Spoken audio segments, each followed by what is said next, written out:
शब्द ब्रह्म चैनल के अंतर्गत मैं वीरेंद्र मिश्र आप सबका हार्दिक स्वागत करता हूं, अभिनंदन करता हूं, प्रणाम करता हूं। मित्रों, श्रीमद् भगवत गीता के चौथे अध्याय का महात्म्य हिंदी में प्रस्तुत करने का मैं नम्र प्रयत्न कर रहा हूं। श्री भगवान कहते हैं, प्रिय, अब मैं चौथे अध्याय का महात्म्य बतलाता हूं, सुनो। भागीरथी के तट पर वाराणसी बनारस नाम की एक पुरी है।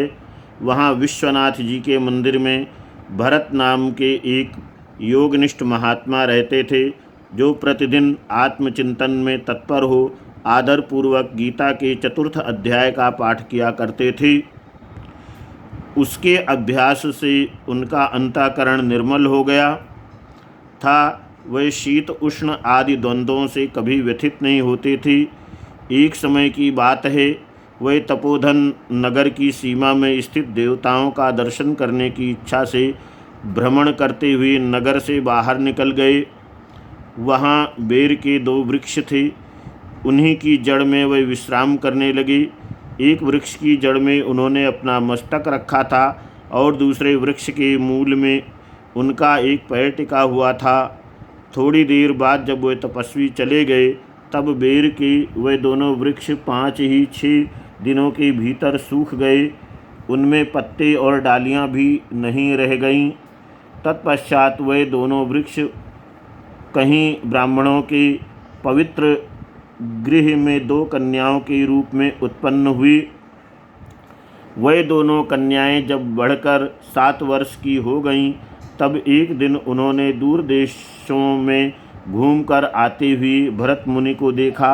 उन्हें देखते ही वे दोनों उनके चरणों में पड़ गईं और मीठी वाणी में बोलीं, मुने, आपकी ही कृपा से हम दोनों का उद्धार हुआ है।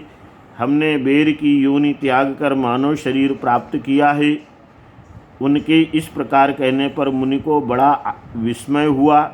उन्होंने पूछा, पुत्रियों, मैंने कब और किस साधन से तुम्हें मुक्त किया था? साथ ही ये भी बताओ कि तुम्हारे बेर के वृक्ष होने में क्या कारण था, क्योंकि इस विषय में मुझे कुछ भी ज्ञात नहीं है। तब वह कन्याएं पहले उन्हें अपने बेर हो जाने का कारण बतलाती हुई बोलीं, मुने, गोदावरी नदी के तट पर छिन्न पाप नाम का एक उत्तम तीर्थ है, जो मनुष्यों को पुण्य प्रदान करने वाला है। वह पावनता की चरम सीमा पर पहुंचा हुआ है। उस तीर्थ में सत्यतपा नामक एक तपस्वी बड़ी कठोर तपस्या कर रहे थे। वे ग्रीष्म ऋतु में प्रज्वलित अग्नियों के बीच में बैठते थे। वर्षा काल में जल की धाराओं से उनके मस्तक के बाल सदा भीगे ही रहते थे, तथा जाड़े के समय जल में निवास करने के कारण उनके शरीर में हमेशा रोंगटे खड़े रहते थे। वे बाहर भीतर से शुद्ध रहते, समय पर तपस्या करते तथा मन और इंद्रियों को संयम में रखते हुए परम शांति प्राप्त करके आत्मा में ही रमण करते थे। वे अपनी विद्वता के द्वारा जैसा व्याख्यान करते थे, उसे सुनने के लिए साक्षात ब्रह्मा जी भी प्रतिदिन उनके पास उपस्थित होते और प्रश्न करते थे। ब्रह्मा जी के साथ उनका संकोच नहीं रह गया था, अतः उनके आने पर भी वे सदा तपस्या में मग्न रहते थे। परमात्मा के ध्यान में निरंतर संलग्न रहने के कारण उनकी तपस्या सदा बढ़ती रहती थी। सत्य तपा को जीवन मुक्त के समान मानकर इंद्र को अपने समृद्धिशाली पद के संबंध में कुछ भय हुआ। तब उन्होंने उनकी तपस्या में सैकड़ों विघ्न डालने आरंभ किए। अप्सराओं के समुदाय से हम दोनों को बुलाकर इंद्र ने इस प्रकार आदेश दिया, तुम दोनों उस तपस्वी की तपस्या में विघ्न डालो, जो मुझे इंद्र पद से हटाकर स्वयं स्वर्ग का राज्य भोगना चाहता है। इंद्र का ये आदेश पाकर हम दोनों उनके सामने से चलकर गोदावरी के तीर पर जहाँ वे मुनि तपस्या करते थे आईं। वहाँ मंद एवं गंभीर स्वर से बजते हुए मृदंग तथा मधुर वेणुनाद के साथ हम दोनों ने अन्य अप्सराओं सहित मधुर स्वर में गाना आरंभ किया। इतना ही नहीं, उन योगी महात्मा को वश में करने के लिए हम लोग स्वर, ताल और लय के साथ नृत्य भी करने लगीं। बीच बीच में जरा जरा सा अंचल खिसकने पर उन्हें हमारी छाती भी दिख जाती थी। हम दोनों की उन्मत्त गति काम भाव का उद्दीपन करने वाली थी, किंतु उसने उन निर्विकार चित्त वाले महात्मा के मन में क्रोध का संचार कर दिया।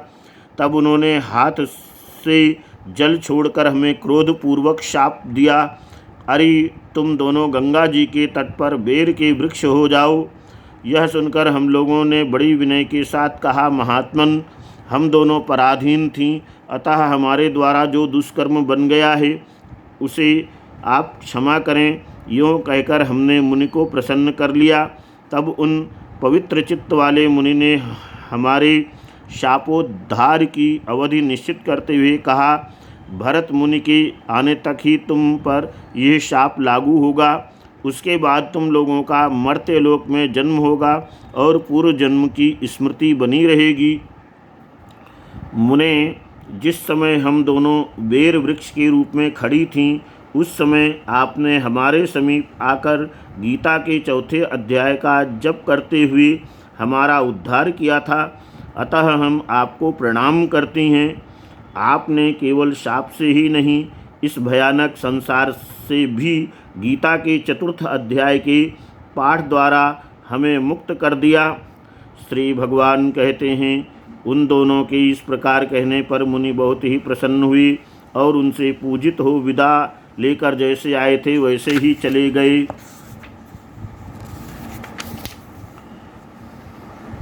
तथा वे कन्याएं भी बड़े आदर के साथ प्रतिदिन गीता के चतुर्थ अध्याय का पाठ करने लगीं, जिससे उनका उद्धार हो गया।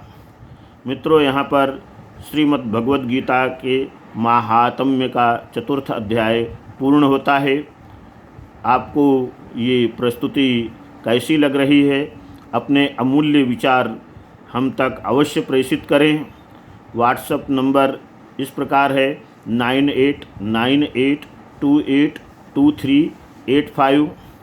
मित्रों, एक बार फिर से आप सबको जय द्वारकाधीश, जय श्री कृष्ण।